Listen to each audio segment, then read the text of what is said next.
Il y a des frontières que l'on ne traverse pas par hasard, des lignes invisibles, épaisses, silencieuses.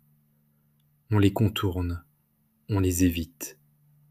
Là-bas, tout est surveillé, chaque mot, chaque geste.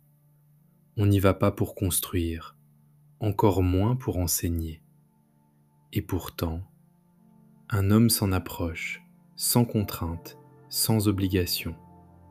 Il avance vers un pays où l'on n'entre pas, et il le fait en connaissance de cause. Bien avant ça, il y a eu la guerre, la Corée, le chaos, la peur qui ne prévient pas. Il est jeune, très jeune, il s'engage, et un jour, une bataille, violente, désorganisée, confuse. Ils sont 800. Quand le bruit s'arrête, ils sont 17. Les autres ne se relèvent pas. Il est là, encore vivant.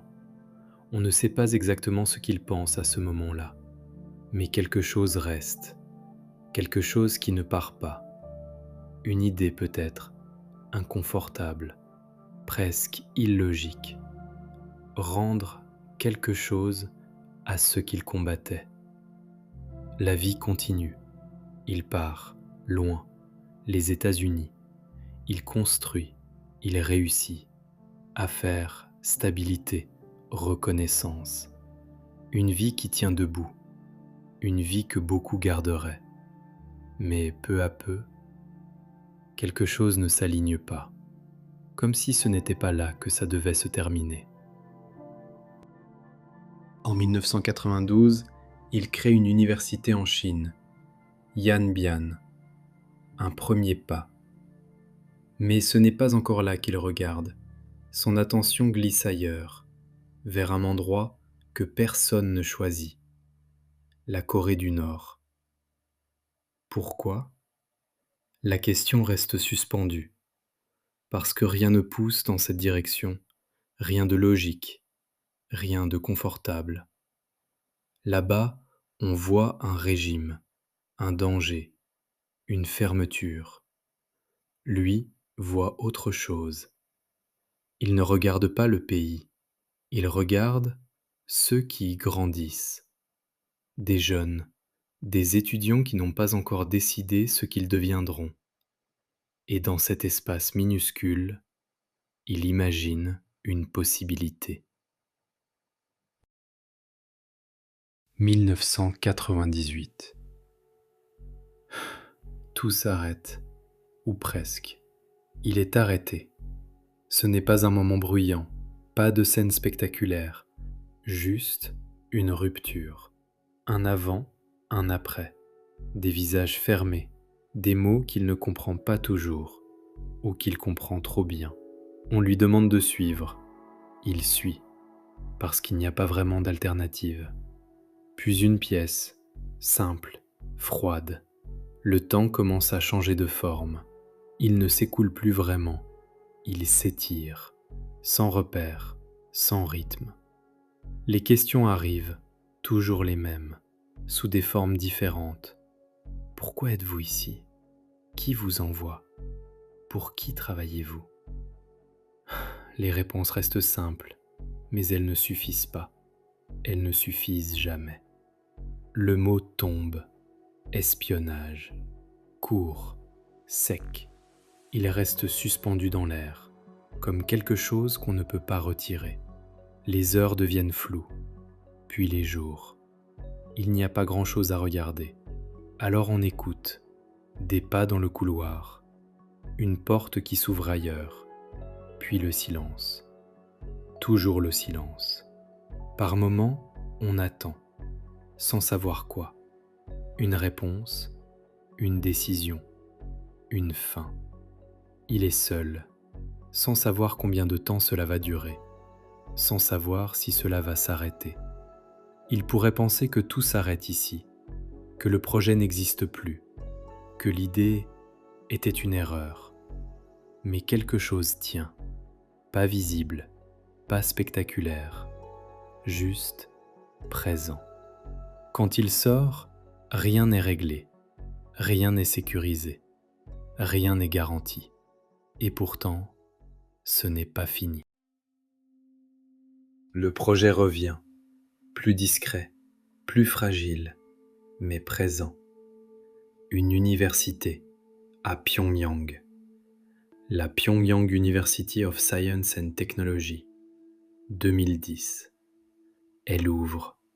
Des étudiants nord-coréens, des professeurs étrangers, des cours en anglais. Dans un pays où tout est contrôlé, un espace apparaît. Petit, encadré, surveillé. Une salle de classe, des tables alignées, propres, ordonnées. Un silence inhabituel. Un professeur parle, en anglais, lentement, chaque mot posé. En face, les étudiants écoutent. Certains prennent des notes, d'autres restent immobiles, comme s'ils pesaient chaque geste. Une question est posée, simple, directe. Personne ne répond. Quelques secondes passent. Elles semblent longues, plus longues que nécessaire. Un regard se lève, puis se baisse. Un autre hésite. Les mains restent posées sur la table. Puis, très légèrement, un étudiant parle. La voix est basse, prudente, presque retenue. Le professeur écoute, ne coupe pas, ne corrige pas tout de suite. Le reste de la classe observe, sans réaction visible. Mais quelque chose change, à peine perceptible. Ce n'est pas une révolution, ce n'est pas une rupture, juste un moment. Ailleurs dans le bâtiment, les connexions sont limitées. Internet existe, mais pas vraiment. Chaque accès est encadré, chaque ouverture contrôlée.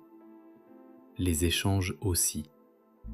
Les discussions restent simples, mesurées. Rien ne déborde, rien ne dépasse. Et pourtant, dans ces espaces restreints, quelque chose circule. Des idées, des possibilités, peut-être. Tout tient sur un équilibre fragile, un accord implicite, qui peut disparaître à tout moment. Mais tant que les portes restent ouvertes, les étudiants sont là, présents, attentifs, et lui, toujours là. Il n'a pas changé le pays. Rien ne s'est ouvert brusquement. Les frontières sont toujours là, les règles aussi.